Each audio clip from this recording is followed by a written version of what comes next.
অসমবাসী ৰাইজৰ হিয়াৰ আমঠু প্ৰাণৰ শিল্পী জুবিন গাৰ্গবিহীন আজি 1 মাহ হৈ গ'ল। প্ৰিয় শিল্পীগৰাকীক হেৰুৱাই বৰ্তমানেও মৰ্মাহত কোটি কোটি অনুৰাগী। জুবিন গাৰ্গৰ ৰহস্যজনক মৃত্যুৰ ন্যায়ৰ আশাত ৰাজ্যবাসী শিশুৰ পৰা বয়োজ্যেষ্ঠলৈকে সকলোৱে প্ৰিয় শিল্পীগৰাকীক হেৰুৱাই মৰ্মাহত হৈ পৰিছে।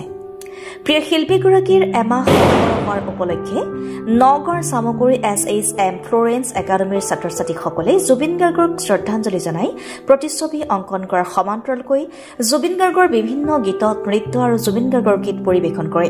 তাৰ লগতে বৰ্তমান প্ৰাৰ্থনালৈ ৰূপান্তৰিত হোৱা জুবিন গাৰ্গৰ মায়াবিনী গীতেৰে প্ৰিয় শিল্পীগৰাকীক শ্ৰদ্ধাঞ্জলি জনাই বিদ্যালয়খনৰ ছাত্ৰ ছাত্ৰীয়ে।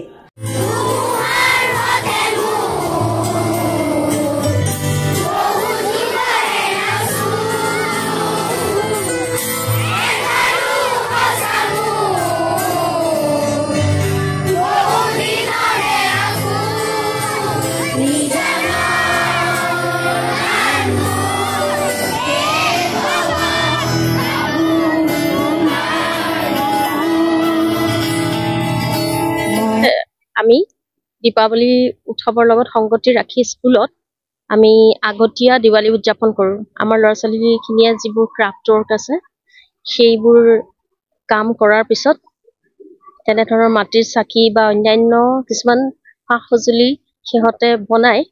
ঠিক সঁজুলি নহয়, কিন্তু সিহঁতে কিছুমান বস্তু বনায় যিবোৰ আমি স্কুলত সেই মেলাতে দীপাৱলীৰ যিটো আগতীয়া আমি উদযাপন কৰোঁ তাত সিহঁতে সেইখিনি বস্তু প্ৰদৰ্শন কৰে আৰু আমাৰ শ্ৰদ্ধাৰ যিসকল অভিভাৱক অভিভাৱিকা আছে সেই অনুষ্ঠানটিত প্ৰতি বছৰে তেওঁলোকেও আমাক সহযোগ কৰে। কিন্তু এইবাৰ যিহেতু মহানায়কৰ মহাপ্ৰস্থান, অসমৰ মহানায়ক, শ্ৰদ্ধাৰ শিল্পী বুলি ক'লেও এটা কথাতে শেষ নহয়, তেওঁ এজন অতি মানৱ। তেনে এক ব্যক্তিত্বৰ যেতিয়া মহাপ্ৰস্থান ঘটিল, চাৰিওফালে অসমত এক শোকৰ পৰিৱেশ বিৰাজ কৰিছে। সকলোৰে মনবোৰত চবেই দৈনন্দিন কামবোৰ কৰি আছে যদিও তেওঁলোকে কৰ্তব্যৰ খাতিৰত এই কামবোৰ কৰি আছে আচলতে, কিন্তু চবৰে মনত আৰু মগজুত খালি এটাই কথা যে জুবিন গাৰ্গ নাইকিয়া হৈ গ'ল অসমৰ পৰা। এটা কণ্ঠ, যি কণ্ঠই খালি অসমৰ কাৰণে মাত মাতে, অসমৰ প্ৰতিজন মানুহৰ হৃদয়ত এনেধৰণে বাস কৰি আছিল। ভাবিলেও আচৰিত লাগে যে সকলো বয়সৰ ল'ৰা ছোৱালীৰ পৰা আদি কৰি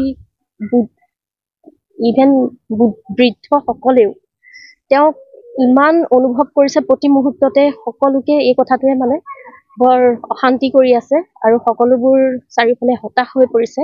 তেনেস্থলত আমি এই যিটো আমি দীপাৱলীৰ আগতীয়া অনুষ্ঠান স্কুলত কৰিছিলোঁ, এইবাৰ কেৱল তেখেতক শ্ৰদ্ধাঞ্জলি অৰ্পণ কৰাৰ হেতুকেহে আমি সেই অনুষ্ঠান আচলতে ইয়াতে কৰিছোঁ আৰু লগতে দীপাৱলীৰ খালি আমি বন্তিসমূহে প্ৰজ্বলন কৰিছোঁ। বাকী যিটো আমাৰ সাংস্কৃতিক অনুষ্ঠান প্ৰতি বছৰে ইয়াৰ লগত সংগতি ৰাখি কৰোঁ, তাত কেৱল জুবিন গাৰ্গৰ গীত মাত, তেখেতৰ গীতত নৃত্য প্ৰদৰ্শন আৰু ল'ৰা ছোৱালীখিনিয়ে সমবেত সংগীতৰ লগতে যিখিনি মানে একক চলো চং সেইখিনি সিহঁতে প্ৰদৰ্শন কৰিছে, গাইছে, পৰিৱেশন কৰিছে।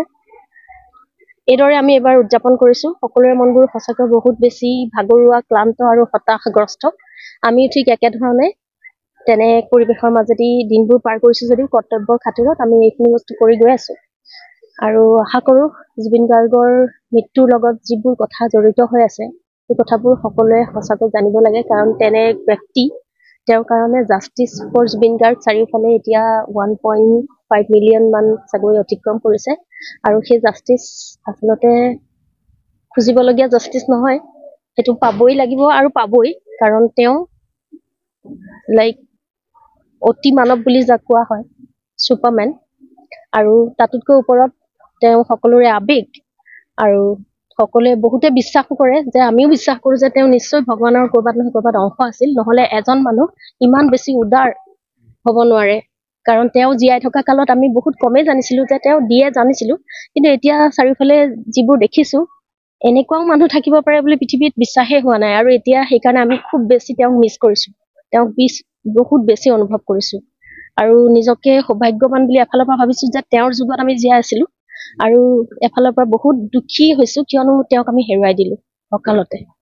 ইমানে। দীপাৱলীৰ প্ৰাকখনত আচলতে আহ্বান জনাবলগীয়া নহবই, কিয়নো সকলোৰে মনবোৰ খুবেই ডাৱৰীয়া হৈ আছে।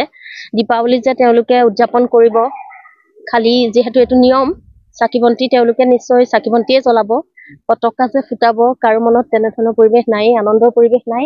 কাৰণ আনন্দ থাকিলেহে সেইটো সম্ভৱ যে কোনোবাই ফটকা ফুটাই আনন্দ কৰিব।